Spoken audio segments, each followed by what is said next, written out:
Okay, so I'm going to tell you the story of the birth of my second child. I'm going to warn you, this is a graphic story. If you're squeamish, you may wish to leave. This happened July 21st, 1993. And just to give you an idea, I was 36 years old. I had long, dark, curly hair. I still had reproductive organs.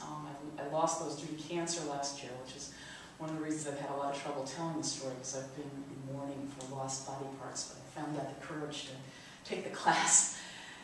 And my ex-husband, my husband, was 39, 6 feet tall, bald, glasses, chubby, beard, white. And the problem with the second child for me was I thought I knew what to expect. I was wrong. Now, I've been having false labor for 2 months leading up to when Joseph was born, and the midwife told me that my cervix was thinned, so it was going to go very fast. I didn't listen. So then, I guess on the night of the 20th, not too long before midnight, my water broke. So we called the midwife, and she said, well, you want to come in? Now with my first labor, between when my water broke and when I went into labor, it was over 24 hours. So I thought, no hurry, right? So we went, instead of going in to the birthing center, we went to bed. So I'm lying there and I'm feeling these contractions, but they really don't feel that different from false labor. Now see, this was another thing. In my first labor, the contractions were really painful. And so I thought I was going to know what it felt like. I thought I was going to know that I was really in labor because it was going to hurt. Well, it didn't hurt that much. It was sort of just like a bad period. It wasn't that bad. But after a few hours of that, maybe 2 hours, I woke up my husband and I said, I want you to time these contractions. Now, he timed them at 3 minutes apart. Now, you may not know, that's pretty serious. That means you're about to go into transition, which is the transition between dilation and pushing. But he didn't really believe his time because I wasn't screaming. And so he didn't tell me they were 3 minutes apart. So we call up the midwife, we say we're coming down, and he goes and gets the car ready, and I go sit on the toilet. Because I'm a little uncomfortable. I'm thinking maybe I'd be more comfortable sitting on the toilet. And suddenly I feel hot and cold flashes. And I know now I'm in transition. And we're not at the birthing center. So I tell Alan that was his name, that this is now an emergency. We've got to get down there fast. Because I'm about to go into I'm going into transition. And I tell him, call the midwife and tell her it's an emergency.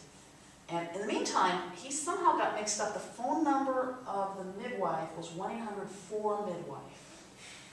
And he forgot the 4. He thought it was 1-800-MIDWIFE. He tried to call them, and he couldn't get through it. And he didn't tell me he hadn't gotten through it. So the strategy he adopted was we're going to speed all the way to the birthing center and run all the red lights.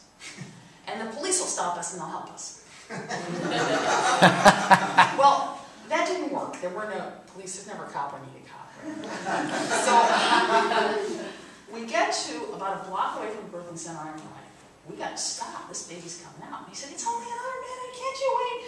I'm going, I don't know.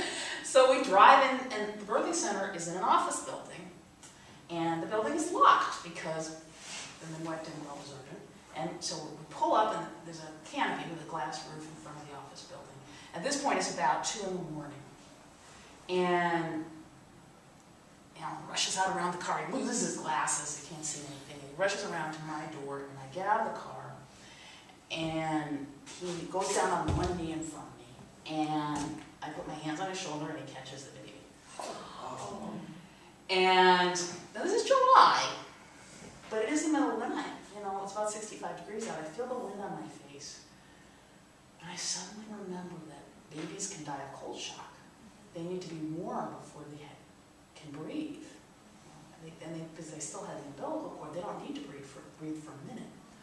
So I'm going, oh no, the baby's going to get cold shock. And so I had this big loose dress, and it wasn't a heavy dress, but we put the baby next to my stomach under the dress. And then the midwife shows up.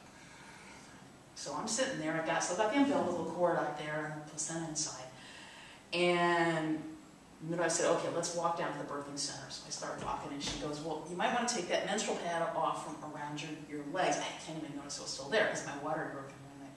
So I stepped out of it, and I'm walking like this, you know, with the umbilical cord still and everything, and going, you know, please don't die, baby, please don't die. And so it's about 100 feet down the hall, we get to the birthing center, and she takes the baby, she cuts the umbilical cord, she puts the baby in the warmer. And I sit down on this bed, which is where I was supposed to have the baby, and of course they've made the room all nice because they want it to look like a home rather than a hospital, and it's a nice big bed, but you can't really say it looks like a home. I don't think it's possible for an institution to look like a home, but it looked like a nice hotel. Let's put it that. So I sit down, and after about 5 minutes, the midwife tells us that the baby is pinking up and he's okay. Because when she first put him in the warmer, he was gray, and his pulse was depressed, and his breathing was depressed. And it really was looking kind of scary.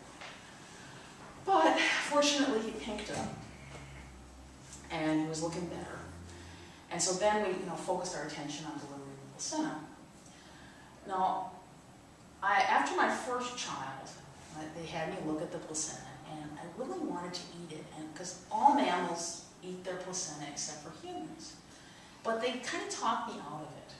So for the entire time between the birth of my first child and the birth of my second child, I was wondering what it would have tasted like. So this time, I had agreed with the midwife that I was going to eat this. And I had brought with me a knife and fork and salt and pepper in case. That was all in the car. So in case I would need those things, and so she brought me the midwife. She had a platter to bring. She brought me the placenta, and a placenta is an organ. Okay, it's not blood; it's an organ, and it was delicious. It tasted like the best steak I've ever eaten. And except there were a few stringy parts, but otherwise it was just really solid meat, really delicious. And I didn't need the salt and pepper because they already had salt in it. And so I would eat a little bit, and then she would take it back to the fridge, and I would talk, and then she would nurse the baby or something, and then she would bring it back. I'd eat a little more. And I noticed that I wasn't bleeding very much. The midwife really noticed that too, which I attribute to having eaten the placenta. That made me not, because normally women after they have childbirth bleed a lot, and I had after my first child. And so, after a few hours, she watched me for about 3 or 4 hours to make sure I was okay, and the baby was okay, and we had the baby all wrapped up in warm clothes, so it wouldn't get cold shock anymore, and it was dry. We went home, and I called my mom, and I tell her what happened, and she said, oh yes, we have a history of precipitous delivery in the family. Our grand was in labor with Uncle Hank for only 45 minutes.